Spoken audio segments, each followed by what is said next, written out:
प्रसार भारती अभिलेखागार की प्रस्तुति सदाबहार सुनहरे दौर का अनमोल खजाना।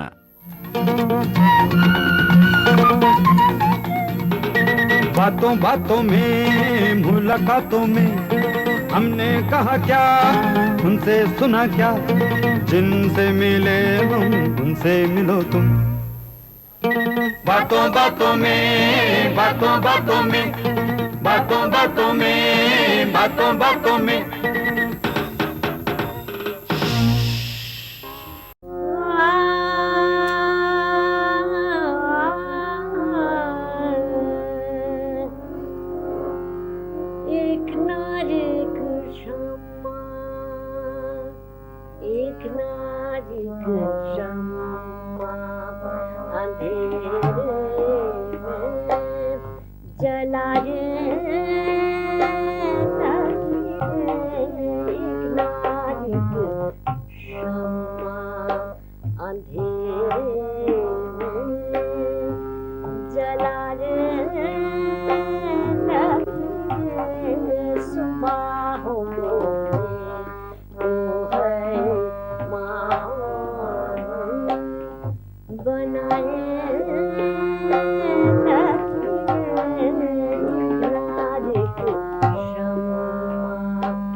वाह नैना जी, बहुत अच्छे, बहुत खूब। दोस्तों, आप अब तक जान ही चुके होंगे कि आज की हमारी बातों बातों में की महफिल की मेहमान है हिंदुस्तान की मशहूर गायिका नैना देवी जी। इनसे मुलाकात करने से पहले हम सोच रहे हैं कि आपको इनकी दो तीन खूबियां बता दें। एक तो ये कि इन्हें ठुमरी में महारत हासिल है, दूसरी ये कि इन्होंने ज़िंदगी को पूरी तरह से जिया है, और तीसरी ये कि अपनी उम्र से ये 8-10 बरस कम लगती हैं। तो आइए अब इनसे मुलाकात करें और इनकी ज़िंदगी की कुछ इंटरेस्टिंग मोमेंट्स, चंद लम्हात चुरा लें। नैना जी, सबसे पहले तो हमें ये बताइए कि आप इस उम्र में भी इतना अच्छा, इतना बेहतरीन कैसे गा लेती, और अपने गले को इतना तरोताज़ा आप कैसे रखती? विपिन जी, आपका सवाल बहुत ही अच्छा है, पर एक बात मैं जवाब देने से पहले कहना चाहूँगी। जी ज़रूर। कि आपने ये जो कहा कि मैं को अपनी उम्र से 8-10 वर्ष छोटी लगती हूँ, ये मुझे बहुत ही अच्छा लगा, क्योंकि beauty lies in the eyes of the beholder. और आप जैसे बच्चे अगर मुझे जवान समझे और आपके आंखों में अगर मैं अच्छी लगूं, तो इससे अच्छी बात क्या हो सकती है जी। और ये जो मैं अभी तक गा रही हूँ और आप लोग सुन रहे हो, ये तो भगवान के आशीर्वाद, और मैं इस दर्शकों का बहुत शुक्रगुजार हूँ कि वो अभी तक मुझे सुनने चाहते हैं, क्योंकि आजकल आप जानते हैं सब लोग तो खूबसूरत लड़की हैं, चाहे वो अच्छा गाए बुरा गाए, मगर वही उन्हीं के गाई हुई चीज़ वो उनको पसंद आती है। नैना जी, आपके ख़ानदान में और भी किसी को गाने बजाने का शौक़ था या सिर्फ ये तोहफ़ा ऊपर वाले ने आप ही को बख्शा था? और किस उम्र से आपने गाना शुरू किया? 5 साल की उम्र से ही मैंने गाना सीखना शुरू किया, क्योंकि हमारे घर में गाने बजाने का बहुत अच्छा माहौल था। और मेरी माँ भी बहुत अच्छा हारमोनियम बजाती थी और मेरे पिताजी वायलिन भी बजाते थे, बड़े भाई तबला बजाते थे। और गाने बजाने का माहौल ऐसा था कि सब बड़े बड़े उस्ताद हमारे यहाँ तशरीफ़ लाते थे और वो बजाते थे। और उनमें जैसे उस्ताद विलायत खां के वालिद उस्ताद इनायत खां, उस्ताद हाफिज़ अली खां, अब्दुल अज़ीज़ खां और गिरजा बाबू, जिनसे मैंने सीखा वो तो आते ही थे, आरसी बड़ाल, केएल सहगल और बहुत आते थे, सभी आते थे। तो मैं बचपने से उनको सुना करती थी और मुझे बहुत शौक़ था कि मैं किसी रोज़ कि मैं भी गाऊं और नाम पैदा करूं। नैना जी, आपके ज़माने में तो ठुमरी सिर्फ महफ़िलों में गाई जाती थी और इसे अच्छा भी नहीं समझा जाता था। और हम ये जानते हैं कि आप बहुत रिस्पेक्टेबल घराने से ताल्लुक़ रखती, तो फिर कैसे आप ठुमरी गाने लगीं और इसे गाने के लिए आपको किन किन मुश्किलात का सामना करना पड़ा? जिस ज़माने में हम लोग गाना बजाना सीखा करते थे अपने घरों में, उस वक़्त आप जानते हैं कि लोग इस चीज़ को बहुत नापसंद करते थे, क्योंकि अच्छे घर की लड़की हैं वो तो अगर वो गाए तो लोग बुरा मानते थे। तो क्योंकि कुछ कुदरत की देन थी तो मैं गाती थी, पर मेरी वालदा भी मुझे रेडियो में नहीं गाने देती थी और सब लोगों को डर था कि ये तो गाने के पीछे पागल है, कहीं ये सबके सामने ना गाने लग जाए। पर हमारे क्योंकि फैमिली बैकग्राउंड ऐसे थे कि हम लोग एमेचर थिएट्रिकल्स और हम दोनों बहनें नाच भी सीखा करते थे जी। तो ये एमेचर थिएट्रिकल्स और चैरिटी परफॉर्मेंसेस ये सब हम लोग करते थे, क्योंकि सोशल रिफॉर्मर्स के ख़ानदान में मैं पैदा हुई, तो इसीलिए हम लोग परवाह नहीं करते थे। हालांकि लोग अखबार में निकालते थे, क्योंकि मेरे ग्रैंडफादर तो बहुत नामी सोशल रिफॉर्मर थे, तो कहते थे कि वो शायद वो बैकुंठ में बैठ के ढोलक बजा रहे हैं कि उनकी पोती हैं स्टेज पे नाच रही है और गा रही जी। नैना जी, हम आपका एक राज जानते हैं, वो ये कि आपका असली नाम नैना देवी नहीं बल्कि नीलना सेन है। तो एक तो हमें ये बताइए कि आपने नाम बदला क्यों, और ये भी बताइए कि आपने नैना देवी ही अपना नाम क्यों चुना? विपिन, आपको ये राज कैसा पता चल गया, ये तो ज़रा बताइए। अब ये बता दी तो फिर राज कैसे रह जाएगा? ये तो एक कहानी ऐसी है कि मैं आपको क्या बताऊं कि ये नैना देवी जो नाम मैंने चुना अपने लिए, क्योंकि आप जानते हैं कि मैं पहले तो उसको तो मैं ये नहीं चाहती थी कि लोग जान जाए कि मैं कौन हूँ जी। मैं इनकॉग्निटो रेडियो में ऑडिशन दिया नैना देवी के नाम से और मैं गाने लगी। अच्छा। और ये नाम मैंने क्यों चुना इसके बारे में मैं आपको बताऊं कि जब मैं छोटी थी तो मेरी नानी बनारस में रहा करती थी और मैं उनकी बहुत प्यारी नवासी थी, तो मैं उनके पास बनारस काफ़ी रहती थी।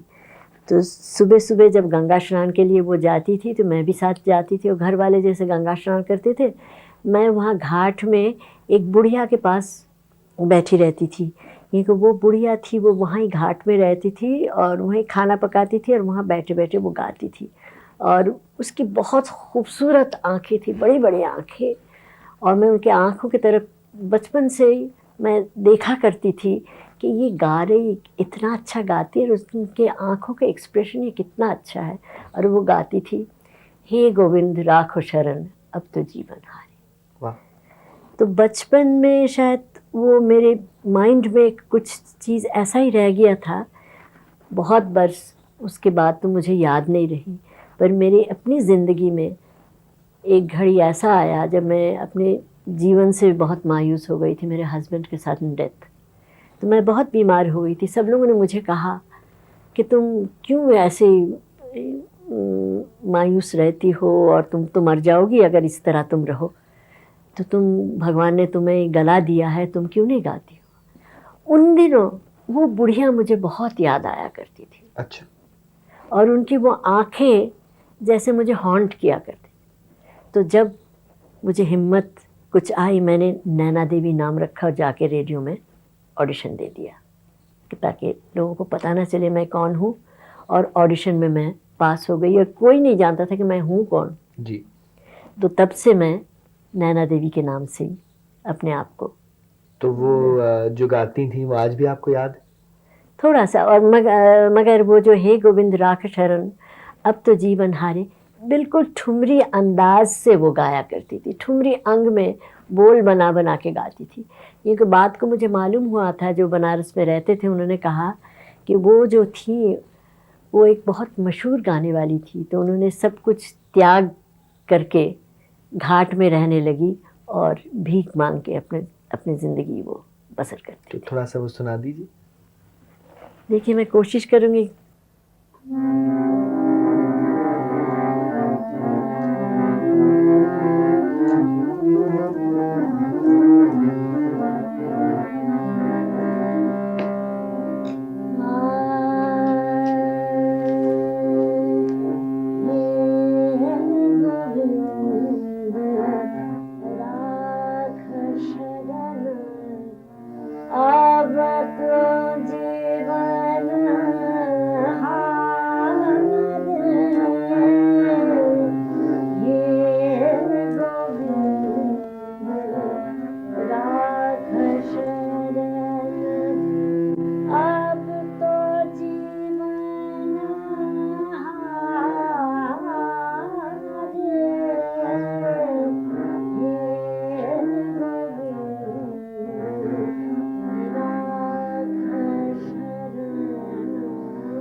मुझे याद नहीं है, ये सूरदास का भजन है जी।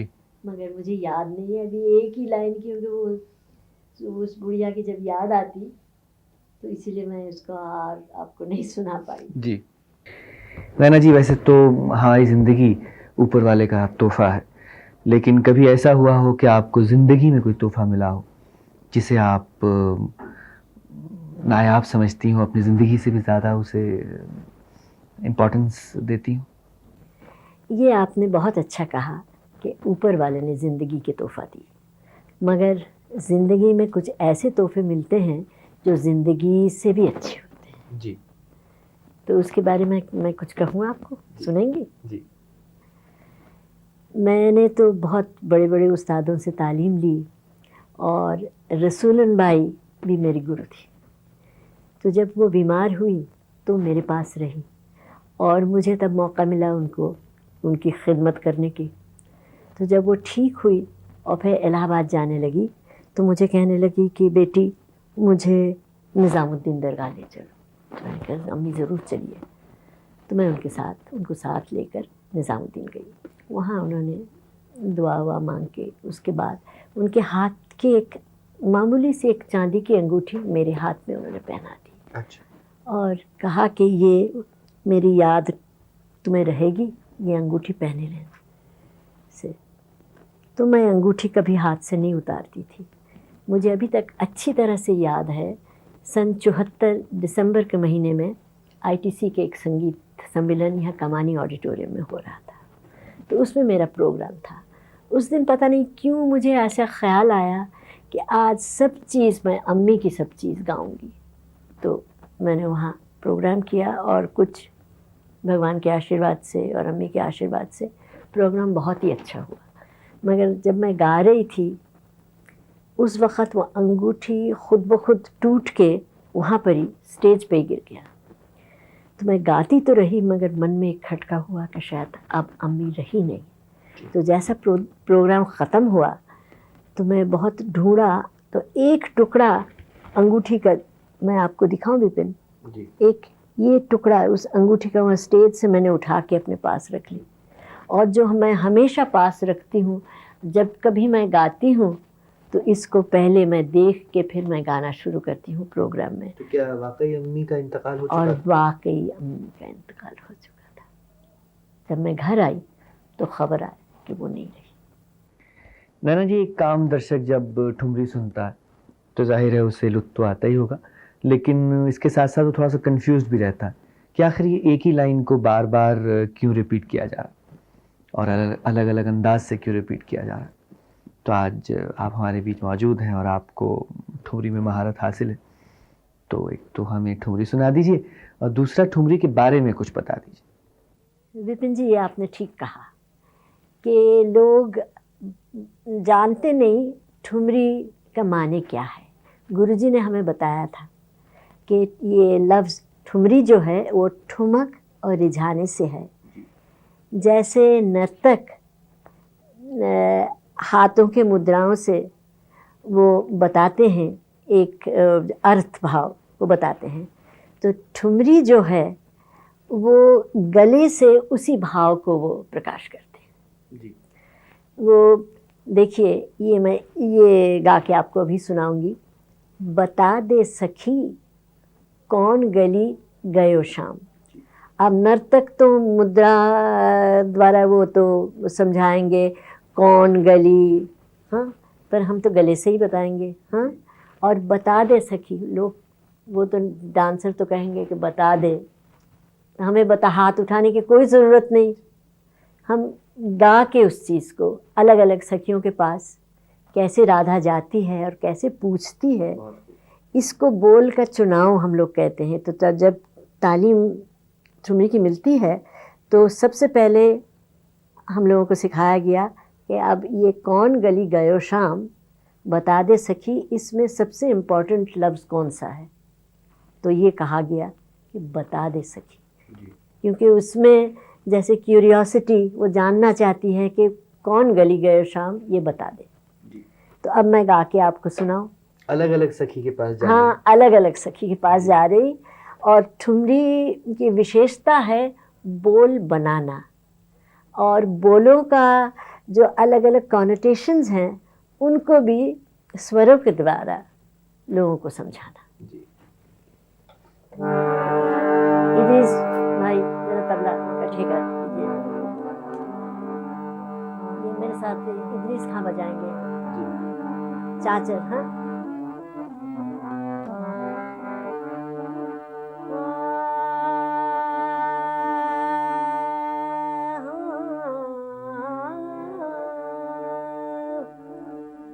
बता दे सखी कौन गली गयो शाम, बता दे सखी कौन गली गयो शाम। अब बता दे, एक सखी के पास जाते हैं। बता दे, बता दे, बता दे सखी, दूसरी सखी के पास। बता दे सखी कौन गली, कौन गली,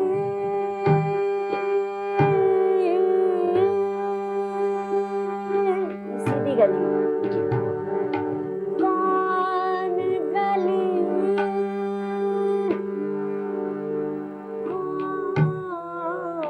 कौन गली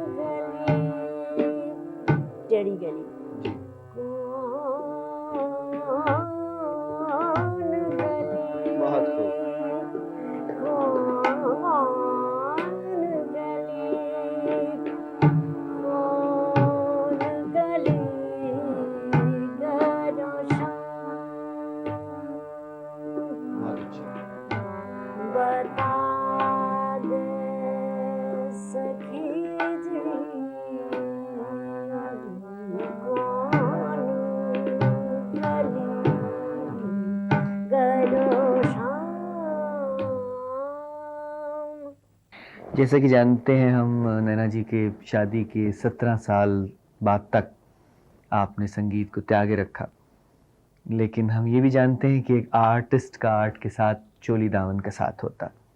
तो फिर ये कैसे मुमकिन हुआ कि आपने दामन पकड़े भी रखा और उससे बचती भी रही?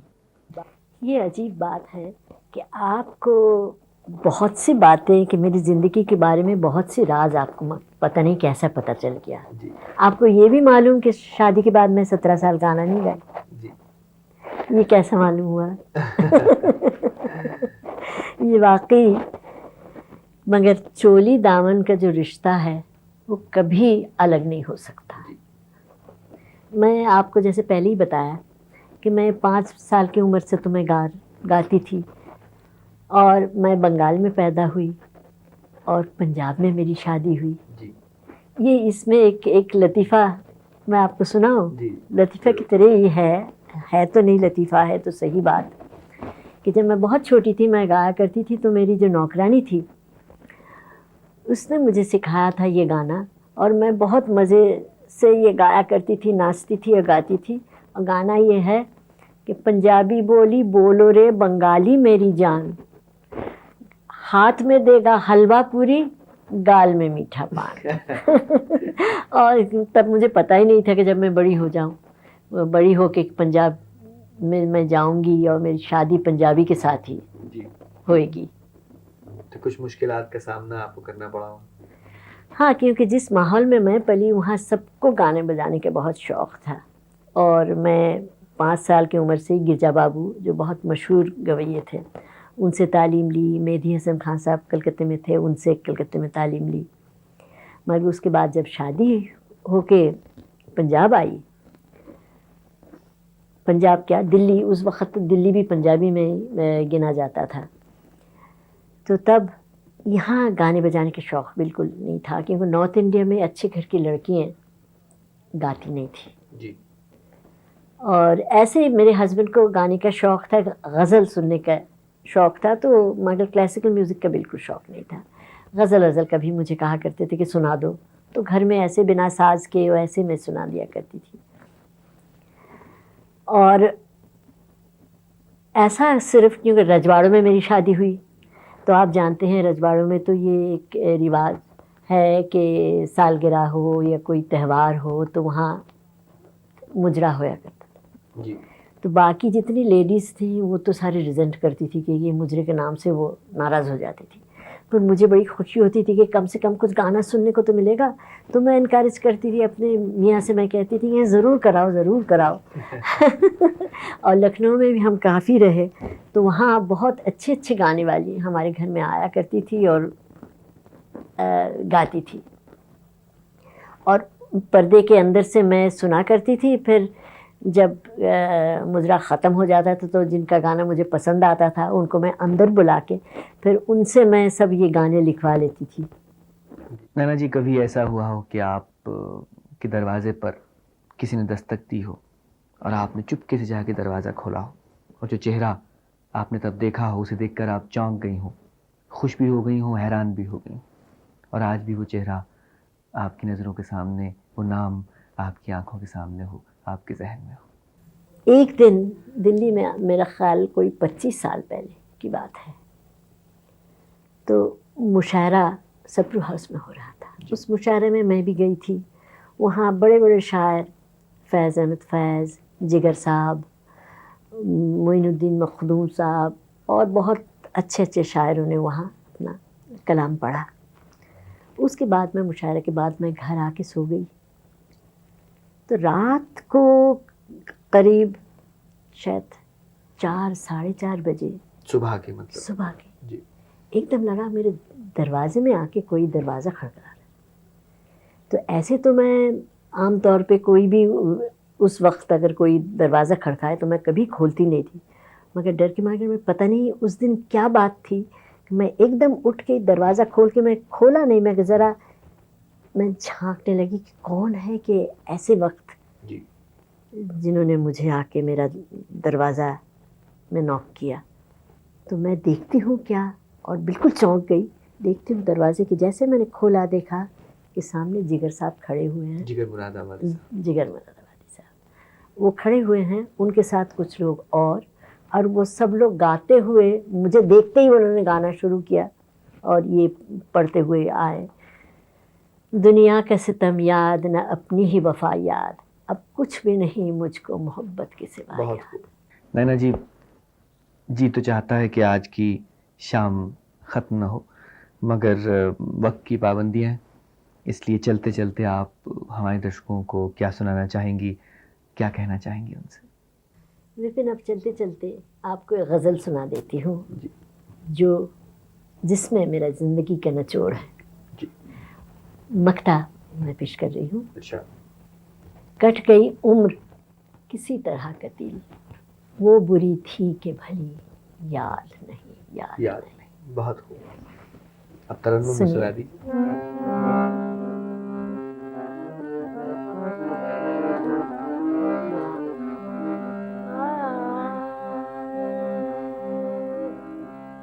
कब तलक शमा जली याद नहीं,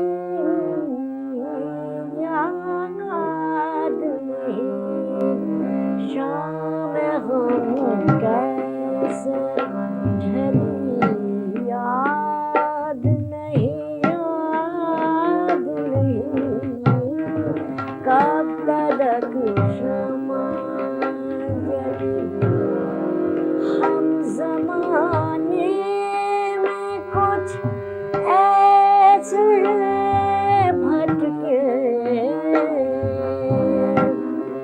हम ज़माने में कुछ ऐसे भटके, अब तो उनकी भी गली याद नहीं, याद नहीं, अब तो उनकी भी गली याद नहीं, याद नहीं, कब तलक क्षमा जली,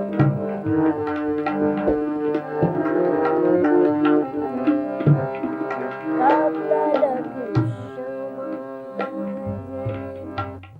कट गई उम्र किसी तरह कटी, कट गई उम्र किसी तरह कटी, वो बुरी थी कि भली याद नहीं, याद नहीं, वो बुरी थी कि भली याद नहीं, याद नहीं, शाम हम कैसे ढली याद नहीं, याद नहीं, कब तलक शमा जली। बहुत अच्छे, बहुत खूब। हम आपसे वादा करते हैं कि आज की शाम हमें हमेशा याद रहेगी। ये और अब- हमारी खुशनसीबी, और अब जी तो चाहता गुड़िया है के साथ भी आप शाम गुजारी और वो भी याद रहेगी। जी। और अब इजाज़त दीजिए, आपका बहुत बहुत शुक्रिया। खुदा आपका हाफिज़। भी बहुत। बातों बातों में, बातों बातों में, बातों बातों में, बातों बातों में